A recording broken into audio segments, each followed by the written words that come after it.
From La La Land, it's totally at the World Cup. Day 10 today, and big things have happened.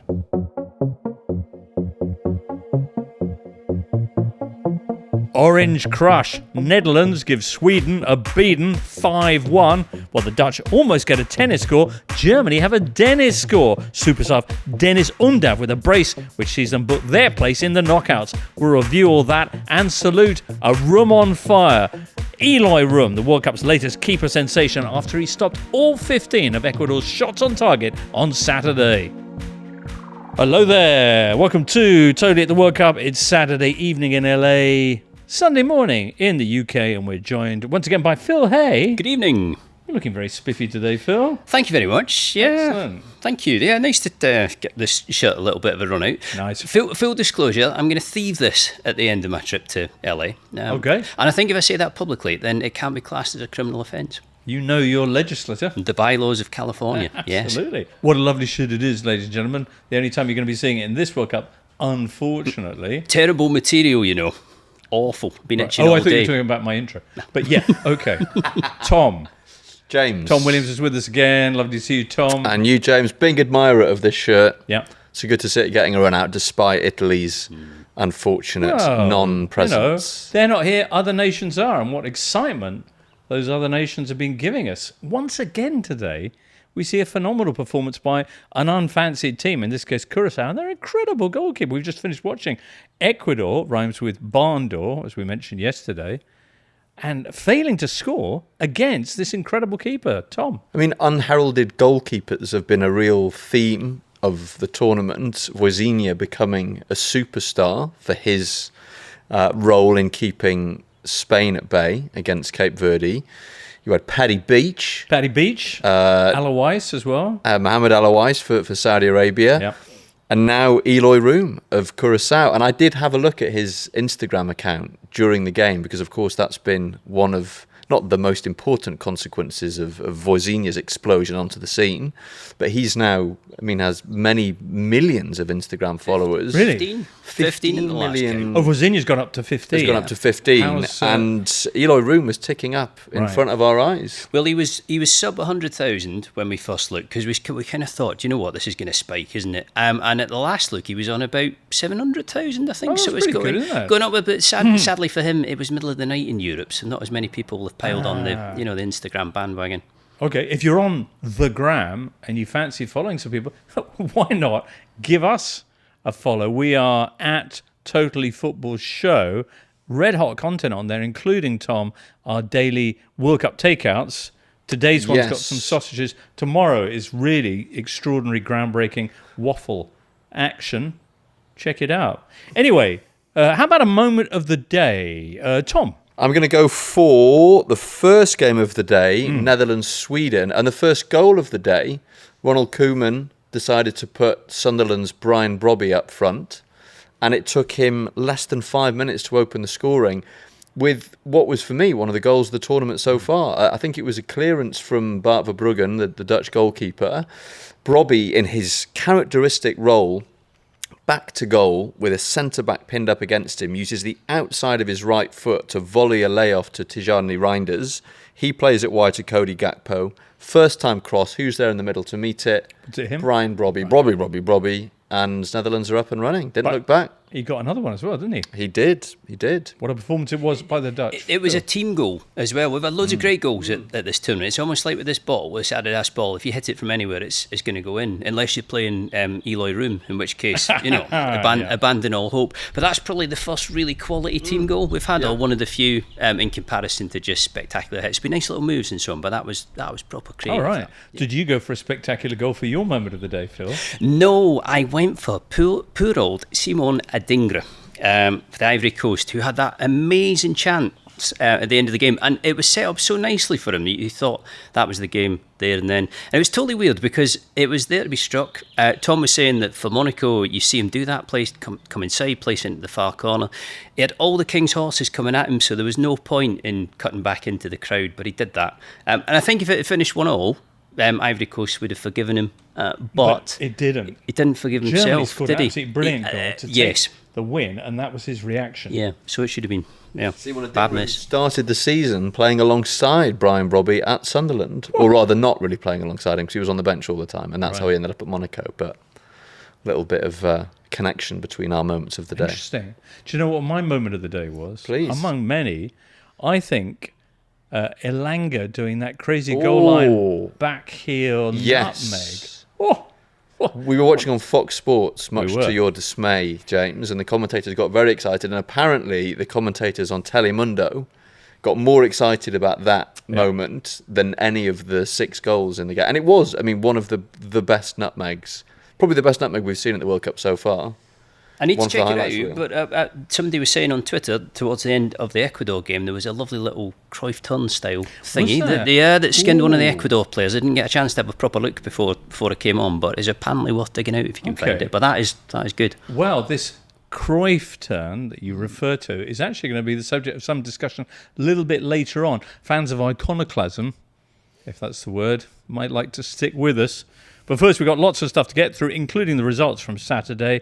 As mentioned, late Deniz Undav strike, second of a pair, saw Germany 2-1 winners against the Ivory Coast. That was in Group E. Ecuador and Curacao goalless there, thanks to the antics of Curacao keeper Drawing Room. And in F, top of that list there, Netherlands and Sweden, 5-1. What a thumping there. Sweden, of course, who had won their opening game 5-1, but now find their goal difference very much back down to 0. We'll cover the other game in the Group F, by the way, Japan, Tunisia, tomorrow, in tomorrow's show, because that actually kicks off at 5 a.m. UK time, so a bit late for us to discuss and get the show out at a time that you might be finding convenient. Similarly, of course, yesterday there was a game after we did our show, and that was a shame because it turned out to be a really, really big one. It was Paraguay against Turkey, which Paraguay won 1-0, which meant 2 very sizable things. One, that USA won their group with a game to spare, which is brilliant for them.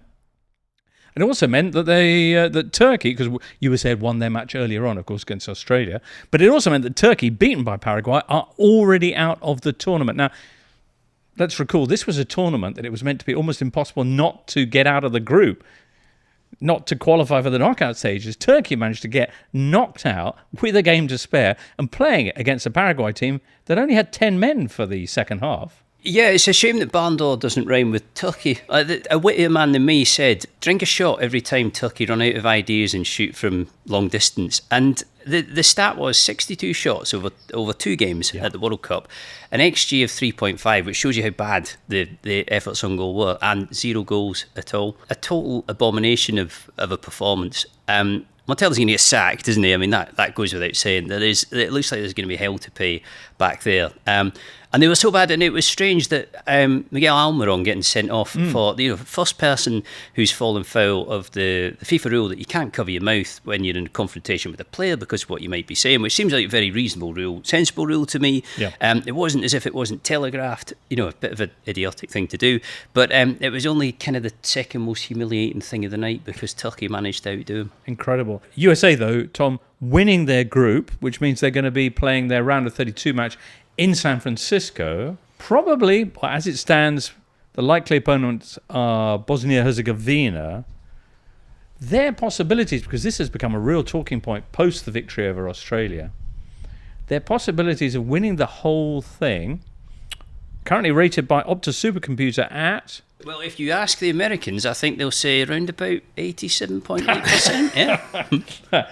Well, a lot of people are getting quite swept up in the moment, which is exactly what tournaments like this are for. However, Opta, in their cold machine-like mind, say 2.84%, which a lot of people would be surprised by how high that is. It is, for example, above Belgium, Switzerland and Mexico's chances in Opta's eyes, but behind Norway, the Netherlands and Colombia. I mean, I would ask, slightly metaphysical question, what is winning the World Cup? Possibly for America, it doesn't involve them lifting the trophy at the end. There are other ways to win a World Cup, but hey. Yeah, I mean, I think if they were to get to the quarterfinals, you'd have to say that would be a successful tournament.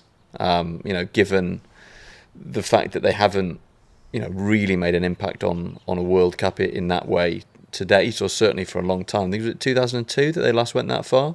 So it's about time that they did, kind of do something. And also just for the wider tournament, it's always good when the host nations do well. Right. We have 3 host nations at this tournament, and they're all doing pretty well. So it has a positive knock-on effect for the rest of the event as well. Mexico are qualified already. Canada are all but through.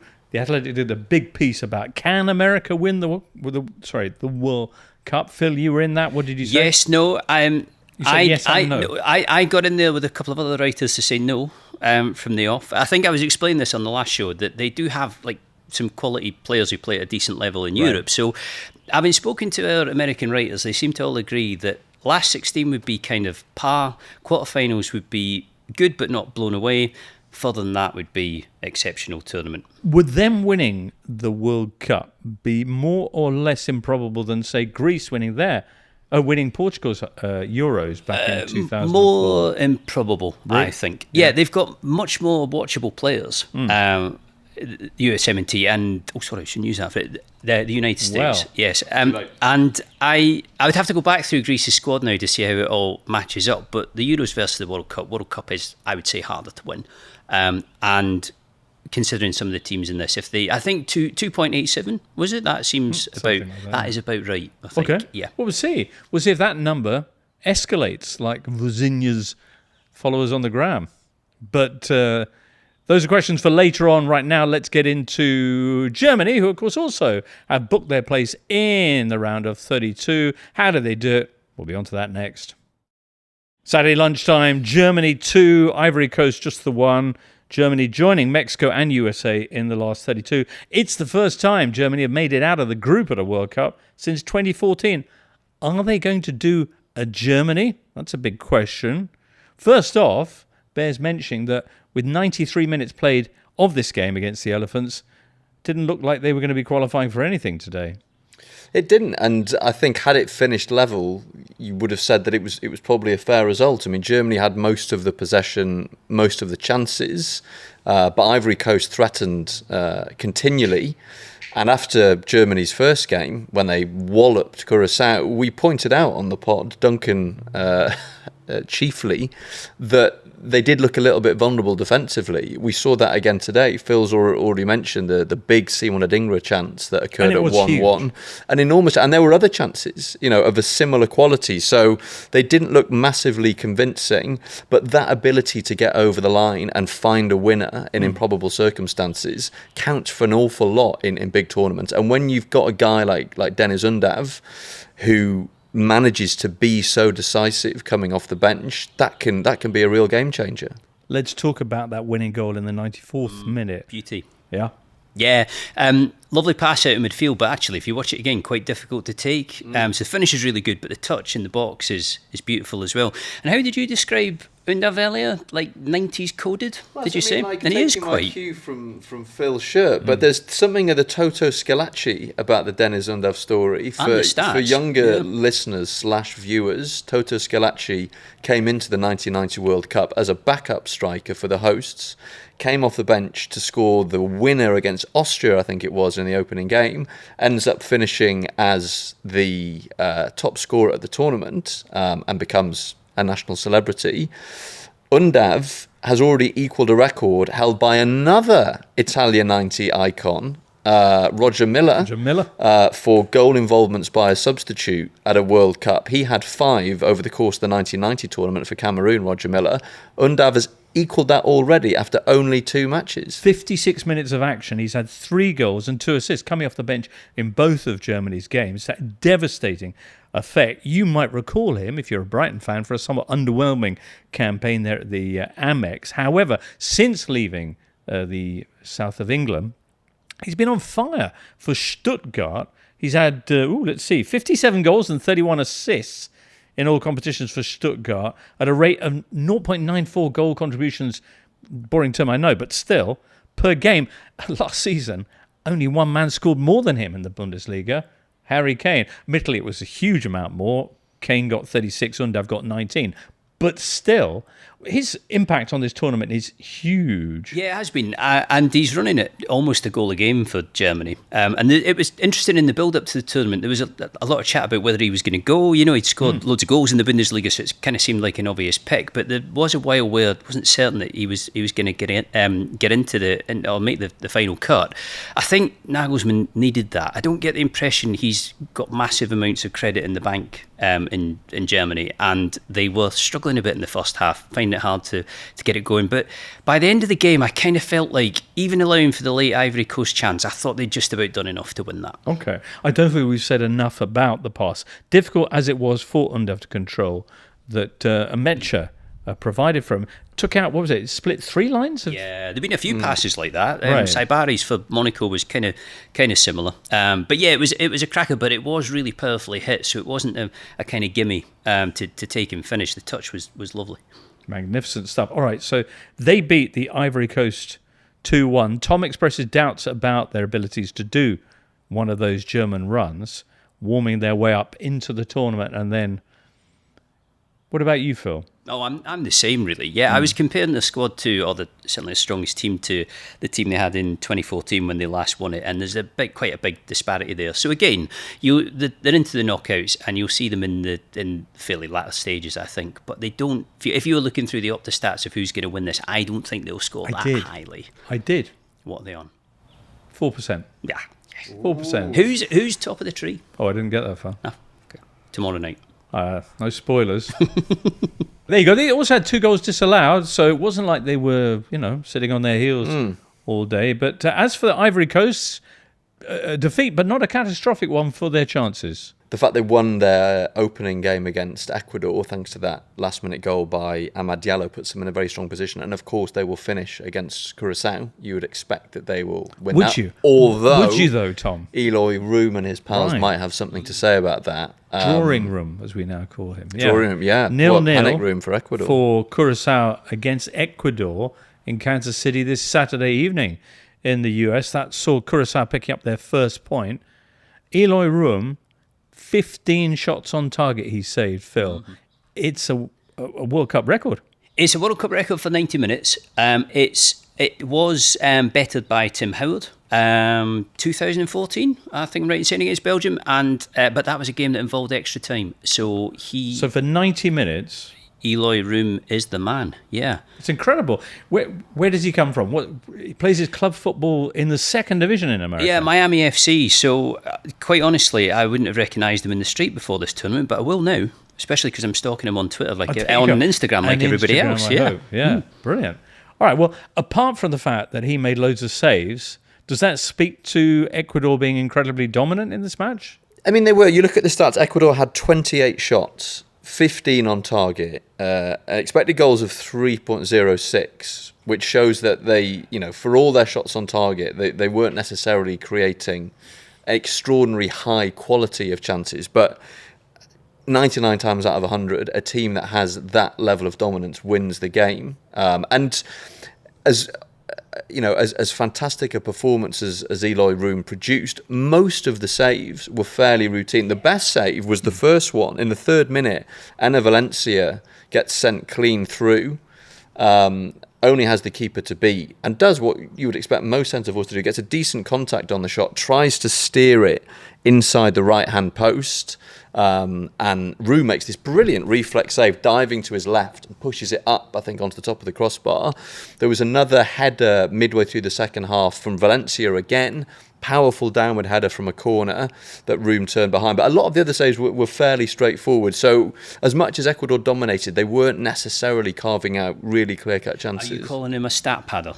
Not calling him a stat padder. Or the fault here is very much Ecuador's. You can only save the shots. There was absolutely as well one point in the second half where Ecuador were all over the place. There were 3 chances for Curacao in the space of about 7 seconds, and they got away with it there, did Ecuador. So they totally had enough of the game to win. But Curacao did have little moments. It could have been an upset for the ages, that. Wow. Well, they got their first point in the World Cup, which is pretty good. Ecuador did hit the woodwork 3 times. Yes. Well, the first Eloy Room save from Valencia, he tipped the ball onto the bar, and then there was a mishit cross late on from Angelo Preciado that hit the top of the bar, and I guess another one. But Ecuador. But anyway, well done, Curacao. Absolutely, Ecuador snore. No goals at the World Cup so far, and we vaunted their defensive solidity pre-tournament. We've seen plenty of evidence of that. They've got a fantastic array of defenders, but they are very reliant on a 36-year-old and quite creaky Enner Valencia at the other end of the pitch, and so far it's not working for them. There were those, possibly people who said that Turkey would do well at this competition, who also tipped Ecuador on the back of that defensive solidity, but instead they are not out yet, but it's looking pretty precarious. They've only lost 2 of their manager, Sebastian Becacci's 22 games in charge, but they've failed to score in 45% of them, as we observed earlier. Unlike his hairdresser, they don't produce many highlights. Anyway, we'll see if they do better in their final group game, which will see them up against Germany. Germany. Ooh. Trouble afoot, I think. Curacao, we meanwhile. did think that would be a good group, and so far it's proving us right. All right, that's coming up next Thursday. Ecuador, Germany in New Jersey. Curacao against Ivory Coast in Philadelphia. Next up for us, let's hear about what happened between Netherlands and Sweden. Netherlands took on Sweden in the early game on Saturday. It was a very even affair. Yes, Netherlands got 5 goals, but Anthony Elanga did that amazing backheel nutmeg, So it's basically a draw. Yeah, it's equivalent of a point. Stylistically, yeah. I mean, there are lots to take from this. One, I think a lot of people are going, okay, Tunisia, we understand why you fired your manager after getting beaten by this Sweden 5-1. 2, Netherlands look like they mean business, but exactly how much business do they mean, Phil? Well, I'm very pleased that I chose to die on the hill of Sweden are still rubbish, despite a few half-decent results under Graham Potter. Netherlands, I may have said this previously, but I feel like the Netherlands, and I thought it was when they played Japan, that both kind of smell of last 16 to me, maybe it's quarterfinals at a push. And I still think that's probably the case with Netherlands. Got some good players in there, some really good players, but I don't think they're last 4 final material. Is there a case that Ronald Koeman has now worked out this team? Everything he did for this game against Sweden seemed to work out. Somerville got dropped from the starting lineup. He put on Brobbey, who responded with a brace pretty much immediately. He then brought on Somerville in the second half after an early drinks break had seen Sweden do a bit of a tactical rejig and regain a bit of control in the game. Then half-time, the controversial half-time rehydration break, then saw Ronald Koeman re-establish dominance by putting Somerville on and taking off Doniel Marlon. And then Somerville gets a goal and Cody Gakpo gets a brace. Basically, everything came together for the Dutch. Yeah, well, it was a game in which every kind of big managerial change worked out, albeit in some cases only very briefly. Brobbey coming in, he scores twice. Somerville coming on, goal, assist, and a pre-assist. And even the little tactical tweak that Graham Potter made that you mentioned allowed Sweden to briefly gain a foothold in the game towards the end of the first half. I think ultimately Sweden's great failing was that they were unable to shut the Netherlands down in wide positions. The first 3 goals were all very similar, low crosses into the box from wide.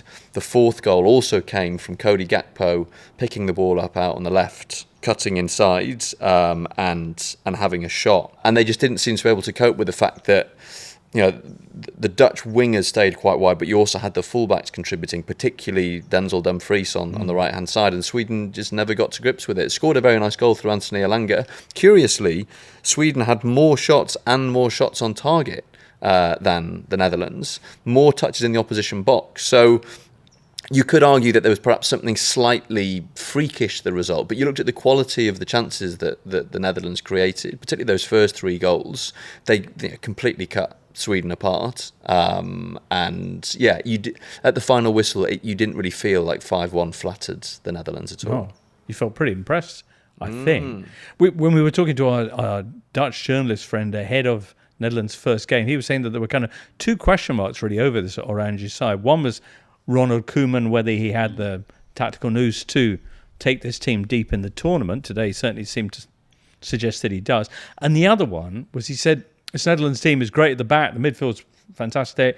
We're missing a big focal player up front in Brian Brobbey. Is that exactly the kind of physical, demanding, challenging centre forward that most nations would love to have? It definitely helps. And there was a really good piece by Michael Cox on The Athletic, which was saying, and I think he's right, it was the most tactically interesting game of the tournament so far, this, because of the number of tweaks and because of the fact that they did seem to make a difference.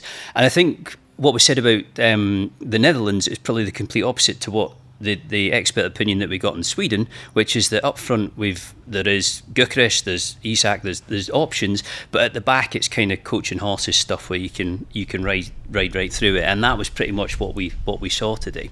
All right, they're top of the group for now are the Netherlands, with Tunisia to come.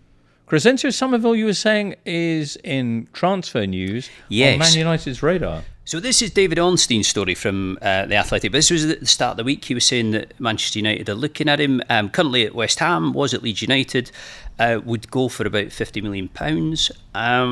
Rumours are that Tottenham are quite keen as well, or so it's been said. So he looks like he's on for a transfer this summer. It's not going to hurt that his World Cup is going extremely well. Weirdly, I mean, he's only just into the Netherlands team. Koeman's evidently decided this guy's good and he'll do for me. But I would say it's probably fairly nailed on that Somerville is not sticking around at West Ham, is he? Okay, meantime, a player who has moved is former Brighton defender, there he is there, Jean-Paul Van Hecke, who has joined Tottenham Hotspur since that opener since Japan. Tom, I know you're curious, a lot of people are, as to how he got the black eye. Well, those of us who watch him regularly in the Premier League know that he is no stranger to a scuffle. Right. And Dutch camps at major tournaments can often be quite combustible affairs. I mean.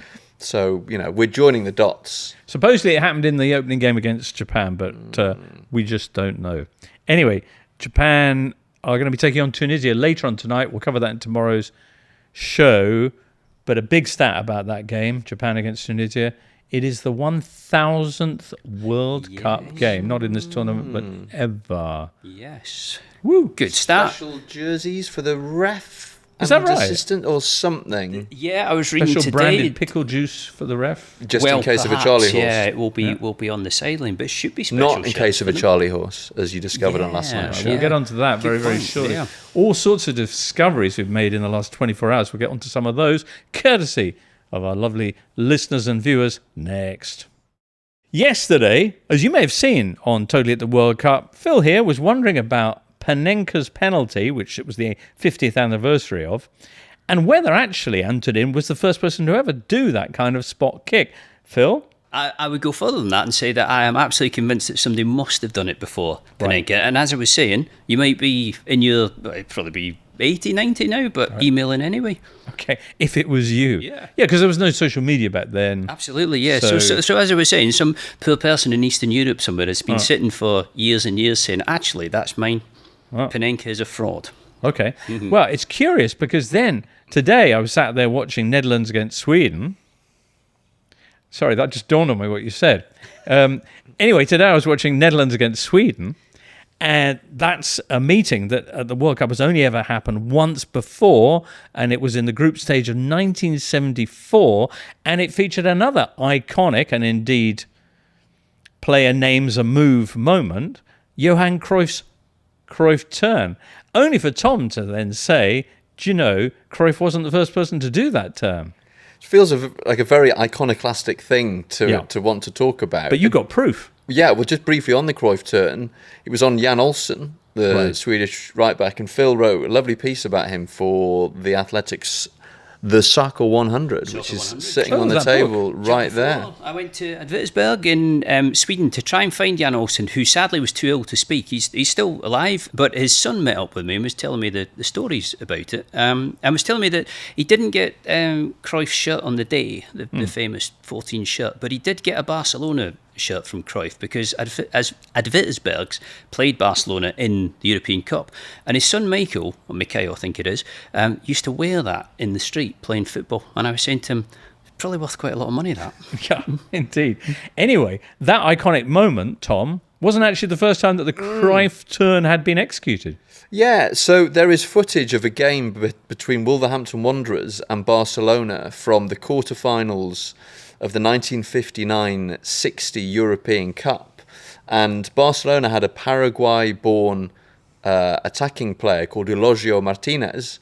And I was showing Phil the footage before. There's a British Pathé newsreel clip of the game. Can you do the voice? And today at Molineux, we saw a tremendous game of football between Wolverhampton Wanderers and Barcelona. And there's a piece in the footage where Martinez, who's the guy on the ball here, yes, he's running down the left flank, and this defender is blocking his path. And at one point, he executes a textbook Cruyff turn. And this is 14 years before Cruyff invented 14 it. years. So should we really be calling it a Martinez turn?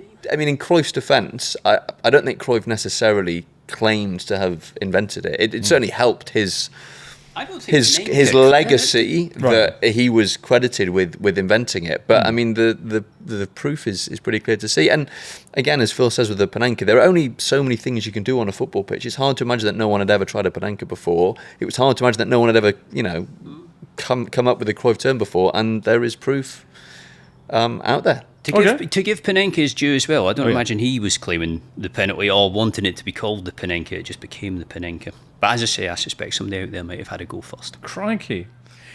Moving on, Jeff, a.k.a. Furious of Twickenham, yesterday on the show was asking why TV cameras switched to the manager celebrating the second the final whistle is blown. He cited the Ghana victory, in which the full-time whistle blew and Carlos Queiroz was followed for 43 seconds by his timings as he made his way across the pitch. Did sprint across the pitch and do a bunch of, Did he? Air punches in front of the Ghana fans. But Jeff's, I think it's a valid observation. Yeah, Jeff says, can you dedicate some time to helping me understand why this happens today? It's not a new thing, though, is it? Somebody made this point, and I think they're right.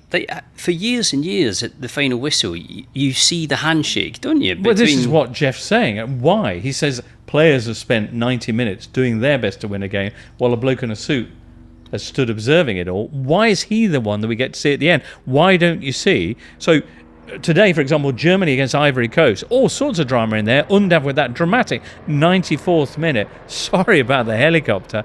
94th minute winner. Oh, and who does the camera go to? Nagelsmann. And it stays with Nagelsmann, which for 24 seconds, which, given that it's Nagelsmann, is a long 24 seconds. Why does it happen? I don't know. My guess was that after 94 minutes of cutting around all over the place, the director likes to go to a safe shot at the end of the game, so you know where the manager's going to be, players not so much. Go to the manager. There'll be the handshake. Maybe there won't be a handshake, and then that's the story. Tom, you've got a different opinion. Well, I mean, no, not necessarily a different opinion, but there are other things I've noticed. And when you watch almost every single match at this tournament on TV, there are certain things you notice. And it feels like there are David Beckham, for example, because you just cannot avoid him. But there are certain things that are consistent across all the games. One of them is final whistle, and you just see the managers. But you see that in Premier League as well. It's true, but it feels like it's systematic here. Right. Another thing is when a goal is scored, the first shot after the goal has gone in, you might see the players head off celebrating, but then you immediately see some supporters cheering. Right. The replays are quite tardy. Often you don't get that many of them, or you might only get one angle. And I feel like there is this is only on the American coverage, so this might not be all that relevant for people watching back at home. But there's very often a pause in the commentator speaking once a goal has gone in. Darren Fletcher, for example, now, and I don't think he did this before, but he now always stops after the goal has been scored until the replay starts, which I think is textbook commentary. I mean, commentary 101. And I'm really glad it's happening. If that's FIFA or if that's the channel that we're watching saying, let it breathe, let the moment breathe for itself instead of... Because typically, when you're watching in England, I mean, Premier League or whatever, that's the moment that they get the line out and whatever clippable moment that they want to get out. But it's one feed, isn't it, for everybody? So it's not as if the BBC or ITV or Fox or Telemundo get the chance to do what they want to do. They get thrown this feed by FIFA's broadcaster and they kind of have to use it, which makes me wonder which probably explains why Infantino shows up in every single game that he goes to. There's always that little cut Is to it him, the same Infantino?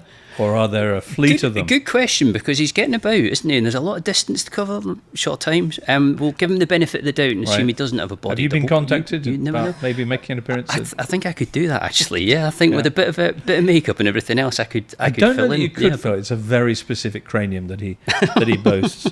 Anyway, well, I don't know, but I'm glad that it's happened. As for the business of following the managers, I never noticed it before Angry Jeff got in touch, but thank you for doing so. I'm now going to share your pain henceforth. Other messages that we received. Here's long-time Norwegian listener Halvard Nasser Lindstad, who says, if the Name the Skunk competition is still running, I have some suggestions, one of which I think is very choice.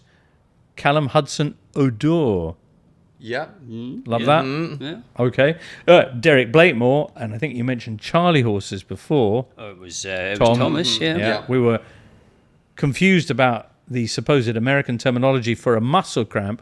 Charlie horse, no, says Derek Blakemore and a bunch of other people. That's when you get hit on the outside of the thigh, say with a knee, in a way that causes a muscle spasm, not just a typical cramp. A dead leg. A dead leg. And as we were discussing a couple of weeks ago, James, the German name for a dead leg is a horse kiss. So in both the USA and Germany, if you get a dead leg, you think of a horse. There you go. One other message just before we get on to Sunday's action. Now, along with the many other grudges with football, something that's been a real gripe for people is pundits using the term USMNT. I'm sorry. It doesn't bother me, but a lot of people feel that since MNT could refer to any nation, it's a bit of an affectation, us using it with the US. Why don't we say England MNT, etc.? James Bauer wrote in on Saturday afternoon and said it's really simple. The women's team in the US is far more successful than our men's team. So when in conversations about the national soccer team, it became important to designate whether we're talking about the men's team or the women's team. Hence USWNT and USMNT, and thus we've called it USMNT forever. This isn't some new invention, says James, that you all have discovered and are criticising. I think it's the most annoying, arrogant, linguistic pearl clutching, I think he means criticising, that I've seen in quite some time. So there you go. There is a reason why Americans have developed the habit of calling it the USMNT, and because it's what they call it, a lot of us have picked it up too. I must admit, I'm trying to cut it down because it bothers a lot of people, and I don't want to bother people. I call them Stars and Stripes or Team USA or what have you.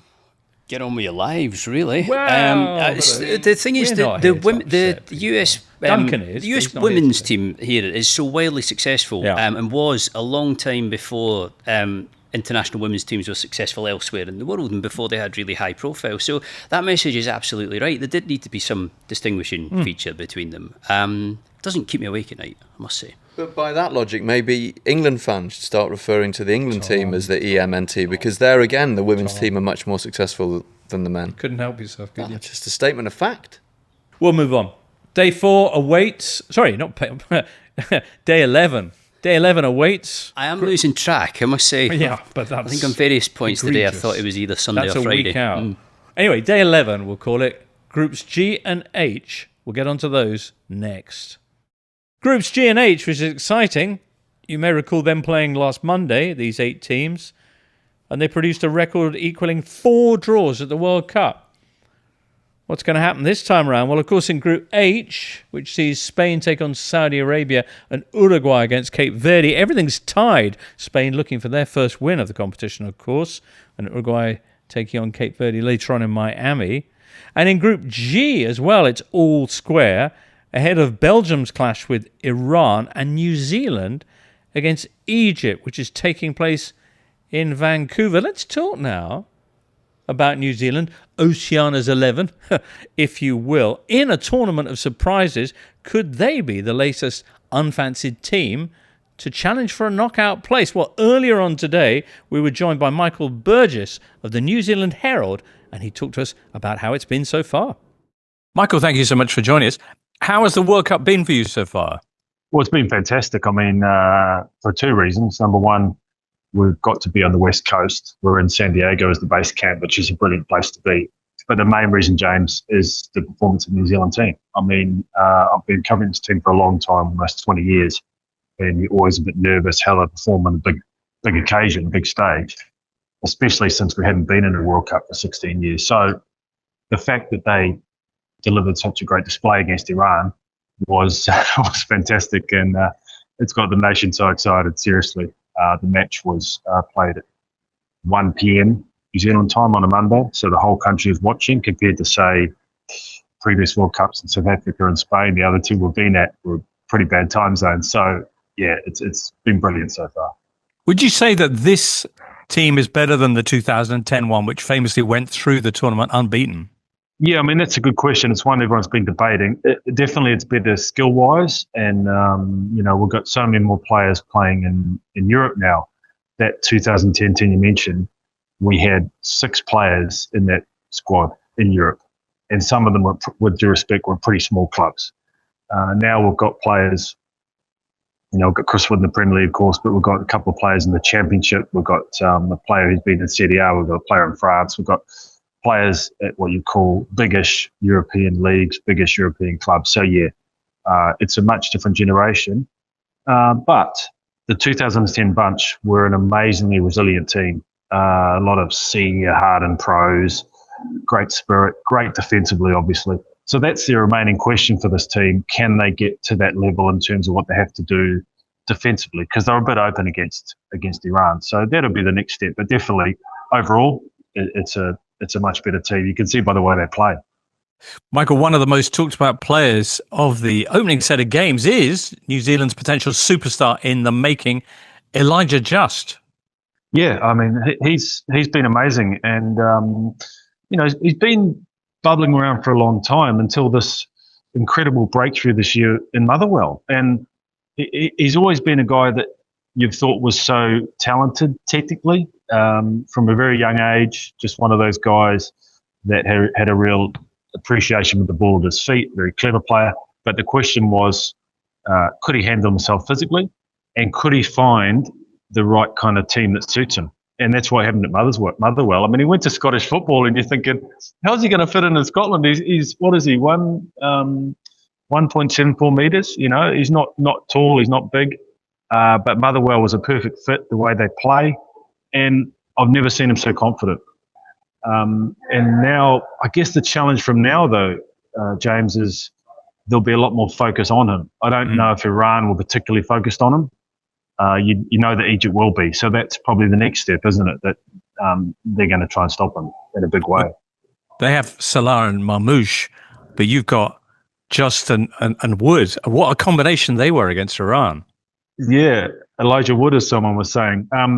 They were great. And I'm so happy for Chris Wood, because I still remember, I've followed his career for a long time. I remember him being particularly devastated after we lost the playoff with Peru in 2017, trying to get to World Cup. But even more, the game against Costa Rica in 2022, just walking through that tunnel, shoulder slump. They should have won that match. So he's finally back at a World Cup after 16 years. And he just seems hyper-focused. He seems so focused on this because he's been waiting such a long time. I think the fact that he had such a unexpected break during this Premier League season might have been a bit of a silver lining. He's quite fresh.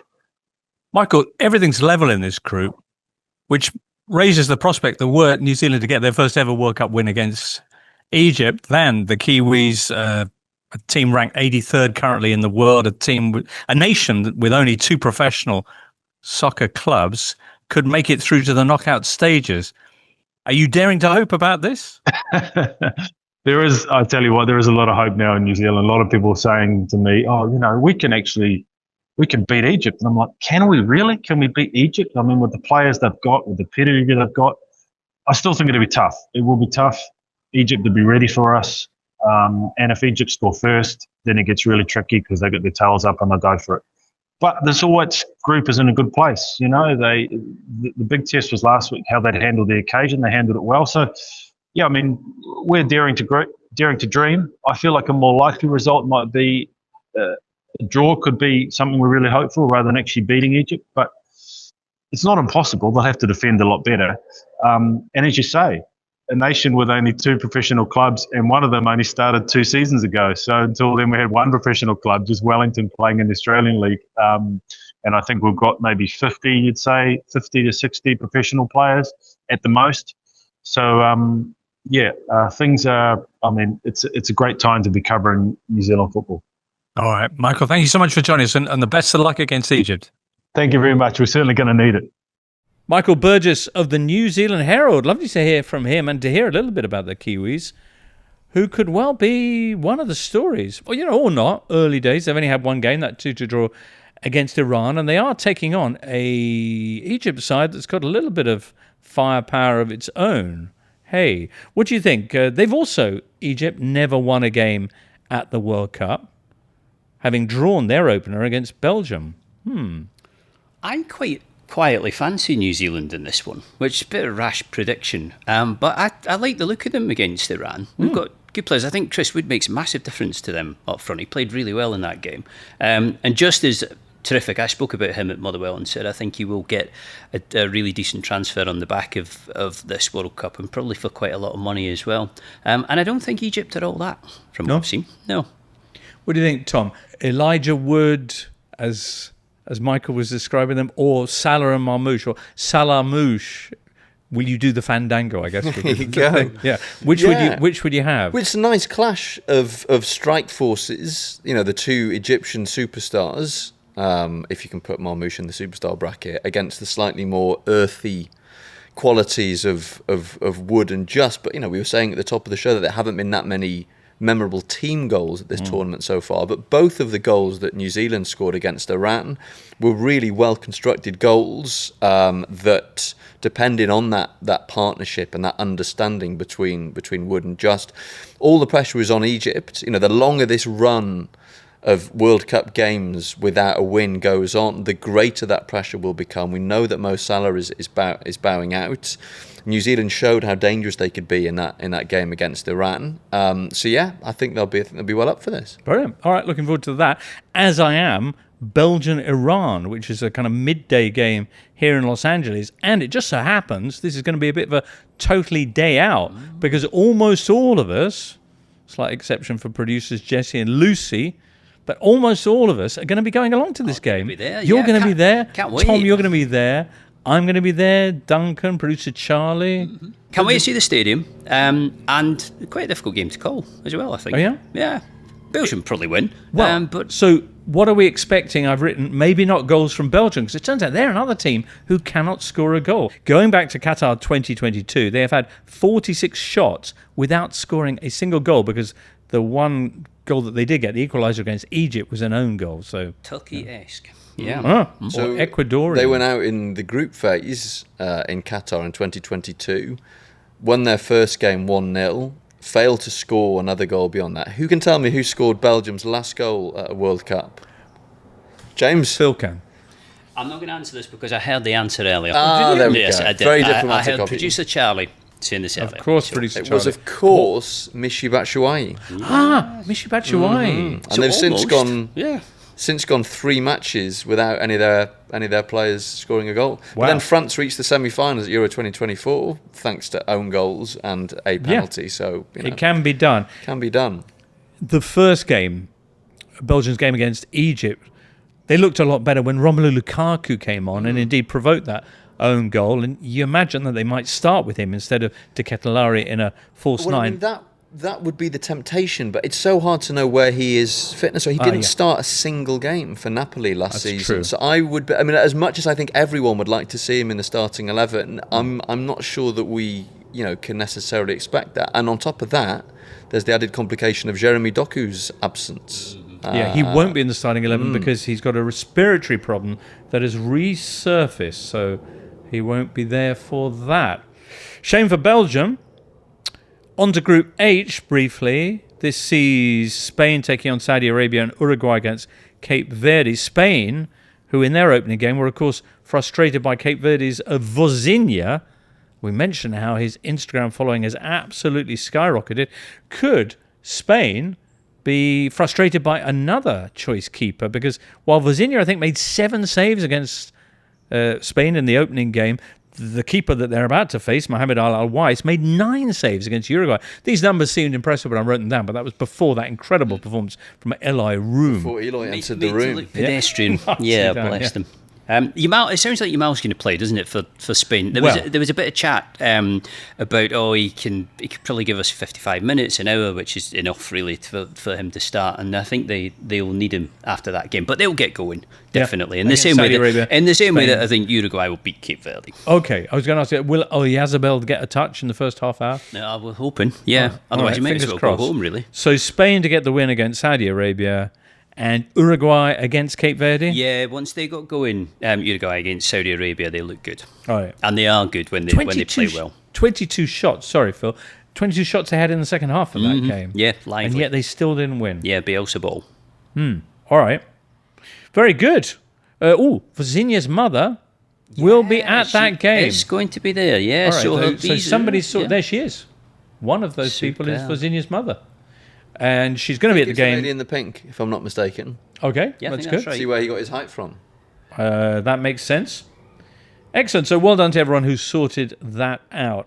Of course, post that match and post our trip to the SoFi 4, Belgium against Iran, we'll be back with another Totally at the World Cup on Sunday evening over here. Monday morning for you if you're in the UK. Do hope you'll join us for that, and of course that you'll follow our Instagram in the meantime. There's loads of great stories there.